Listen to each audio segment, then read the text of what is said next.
ce que tu as dit là même là, c'est que tu es dans la révélation.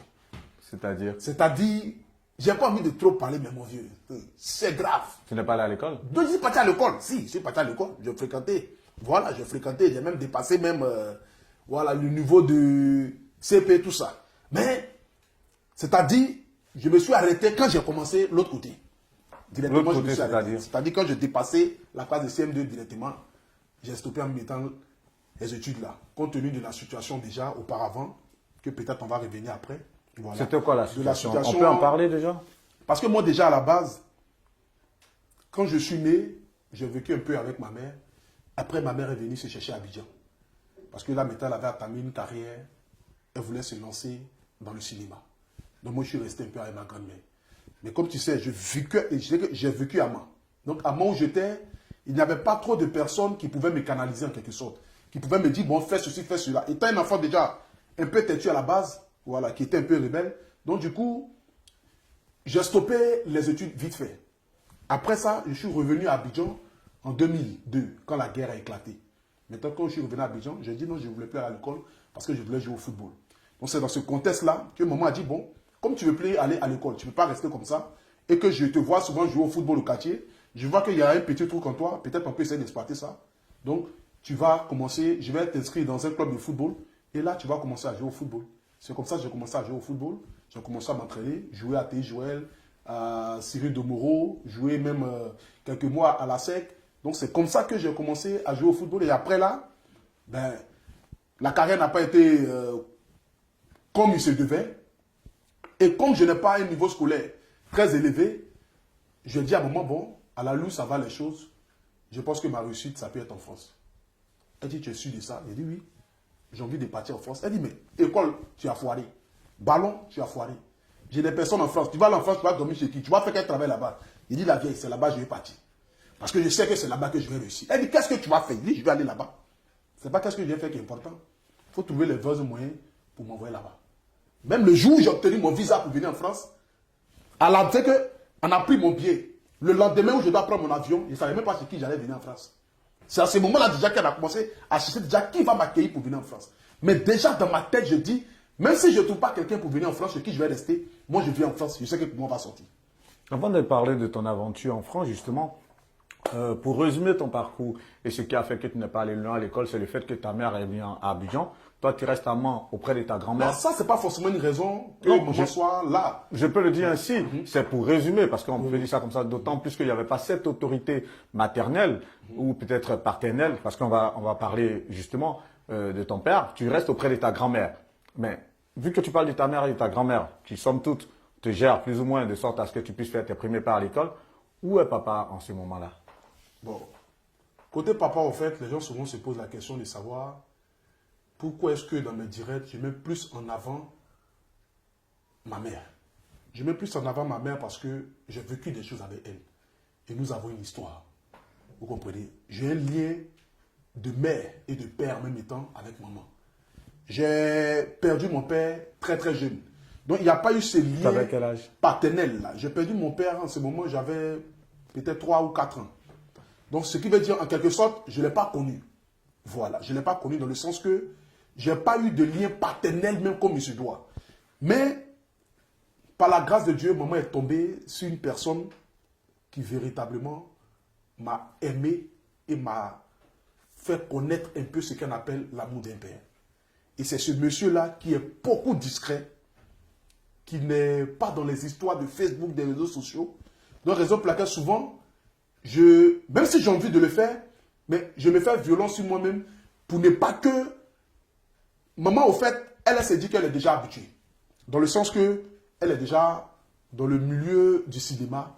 Elle connaît à peu près un peu le système un peu. Même si le vieux aussi il est dans le milieu du cinéma, mais lui, il n'est pas dans les histoires des injures, des clashs, des choses comme ça. Donc, je ne vais pas même le donner, même ne serait-ce que même à la vedette même populaire, même pour que les gens même sachent même qui est ce monsieur-là. Parce que c'est un grand monsieur qui véritablement est même plus que même un père. Parce que ce qu'il m'a donné même, je ne pourrais même pas imaginer peut-être que même, est-ce que mon père même aurait pu même me donner ça. Mais justement, comment on grandit lorsqu'on perd son père à 3 ans? Mais on grandit avec beaucoup de choses qui m'ont manqué. Beaucoup de choses qui m'ont manqué dans le sens que je voyais souvent mes amis, lorsqu'il y avait des fêtes de Noël, je voyais mes amis où les papas venaient donner les cadeaux et tout ça. Et moi, à l'époque, à chaque fois qu'on me posait la question, je disais toujours que mon papa il était aux États-Unis. J'ai grandi avec ça jusqu'à même à l'âge de 24 ans. Donc, c'est-à-dire, à chaque fois qu'on me posait la question, je disais toujours que mon père, il est aux États-Unis. Mais on me disait, mais ton père est aux États-Unis, mais on ne voit jamais sa photo, on ne voit jamais. Parce que je me disais que, même s'il n'est pas auprès de moi, mais quelque part, il est auprès de moi. Donc, je n'ai jamais accepté qu'il ne soit pas là.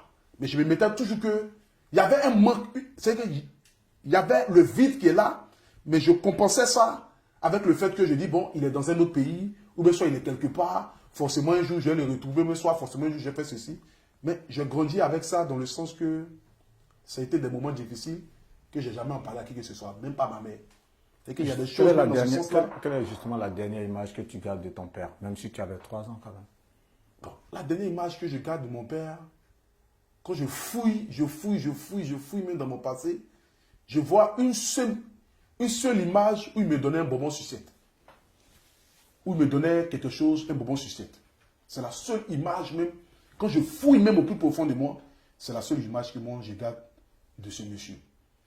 Mais néanmoins, je me dis, quel que soit là où il est, il veille sur moi et contribue aujourd'hui à ce que j'arrive aujourd'hui là où je suis.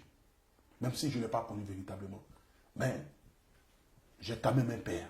Et ce père-là, c'est celui que je porte son nom aujourd'hui, qui s'appelle Steven Abré, qui m'a donné l'amour d'un père, qui était là, qui m'a guidé sur le droit chemin. Excuse-moi, donc quelque part, tu ne portes pas le nom de ton père non, je porte le nom biologique? Non, je ne porte pas le nom de mon père biologique. Mais pourquoi? Ben, je ne porte pas le nom de mon père biologique parce que moi-même, déjà, je l'ai choisi. Je l'ai choisi dans le sens que... Non, mais quand on est à la déclaration de naissance, Ben quand oui, même, mais après, j'ai changé mon nom. Ok. Voilà, j'ai changé mon nom dans le sens que quand tu vois aujourd'hui les efforts qu'un homme qui n'est peut-être pas ton père biologique fait pour toi, tu te dis que... Parce que avant que maman ne change ou qu'on ne change mon nom, on m'a demandé mon avis parce que j'étais déjà grand. J'avais déjà 16 ans. C'était à l'époque en 2006. Quand il venait juste même de connaître maman. J'ai vu un peu comment il prenait ma mère. Parce que moi et ma maman, on a vécu beaucoup de choses. J'ai vu un peu les hommes que maman a connus avant qu'elle ne croie ce monsieur. Et quand il est venu, ce qui m'a marqué plus sur ce monsieur, c'est que avant même qu'il ne demande la main de ma maman, il a demandé d'abord la main de ma maman à moi. Il m'a fait asseoir comme un grand garçon. Parce que moi, j'avais 16 ans. Et il m'a dit, ah, j'aime ta maman. Je viens de la croiser, ça ne fait même pas encore 3 mois. Mais je vais la marier. Je vais faire d'elle ma femme. Et je demande ton avis parce que tu es l'homme de la maison. Et depuis lors jusqu'à aujourd'hui, ce monsieur-là, il m'a marqué complètement. Complètement dans le sens que je cherchais un homme qui pouvait donner à ma maman ce qu'elle a toujours rêvé. Je cherchais un homme qui pouvait l'aimer, la valoriser, la faire, c'est-à-dire que faire son bonhomme de chemin avec elle jusqu'à ce que peut-être, voilà, ils rentrent dans la richesse. Ils ont vécu des choses. Donc, quand maman a dit, ah, on va désormais que tu portes le nom de Abré, j'étais content. Parce que moi-même, déjà dans mon cœur, je voyais déjà en lui. Sinon, tu aurais dû t'appeler comment? En temps normal, tu aurais dû t'appeler comment à l'état civil? En temps normal, j'aurais dû m'appeler, à la base, j'allais porter un nom Touré. Parce qu'à la base même, mon véritable père, il est musulman.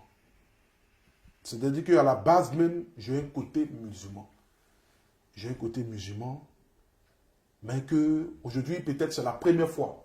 Ouais, tous ceux qui me suivent... Je vois que tu en parles avec... C'est la même première le fois fait de prononcer même le nom, j'ai senti une petite c'est la première fois émotion, qu'aujourd'hui le monde entier va savoir. Parce que ce que je dis aujourd'hui, je ne l'ai jamais dit auparavant à qui que ce soit.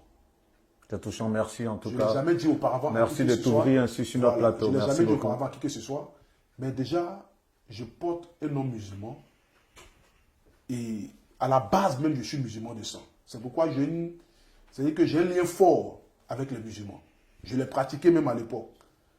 Et après, je suis rentré encore dans la religion chrétienne. Donc c'est un peu ça. Tu as pratiqué justement la religion musulmane jusqu'à quel âge? Bon, j'ai pratiqué la religion musulmane à cause aussi de l'influence aussi de mes amis. Parce que tous mes amis étaient que des musulmans. J'ai grandi avec eux. C'était pas mimétisme, on va dire ça comme ça. C'était pas mimétisme, c'était pas suivisme. Tu as suivi tes amis. En quelque sorte. Même si à la base, je sais que je suis né d'un père musulman, Ben, je ne l'ai pas pratiqué parce que, après que le vieux soit parti, ben, moi, je suis resté qu'avec maman.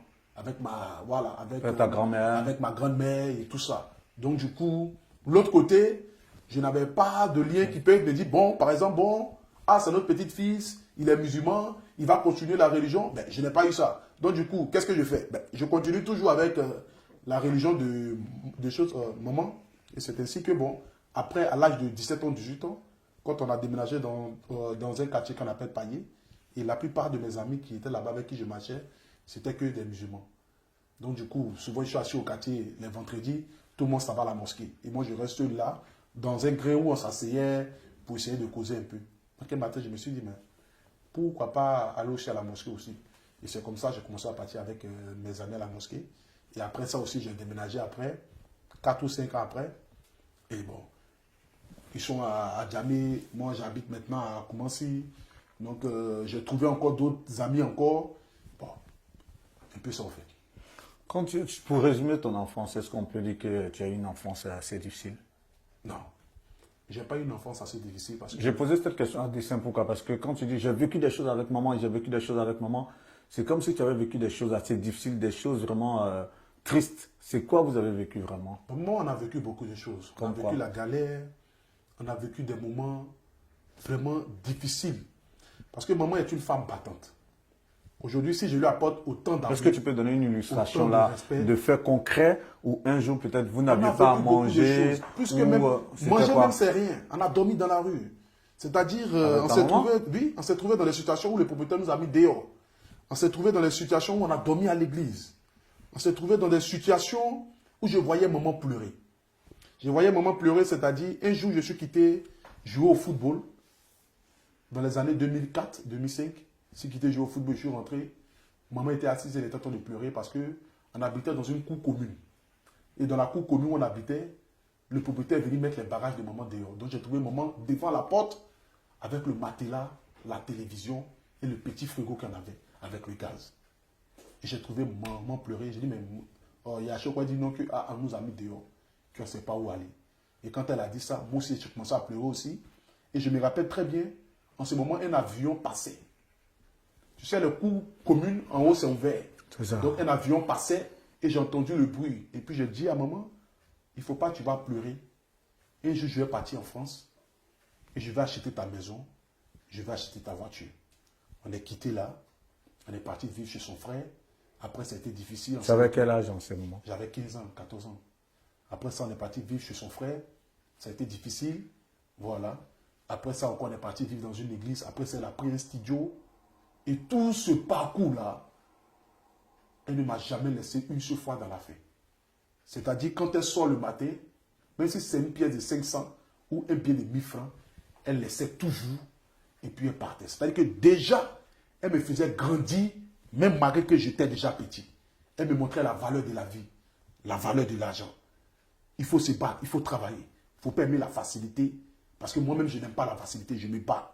Parce que le repus se donne à beaucoup de choses. Une femme qui se retrouve seule avec un garçon, ne pas avoir les moyens, qui est dans un métier qui ne nourrit pas son homme comme il se doit. Aujourd'hui, peut-être les gens ils gagnent un peu d'argent. Mais toi, tu es un doyen. Tu sais que dans les années 2006, 2004, 2005, clair, le cinéma, il ne faut pas fâcher, ça ne payait rien. En ce moment, elle venait juste même de commencer là-dedans. On tous en sait que ça ne payait vraiment rien.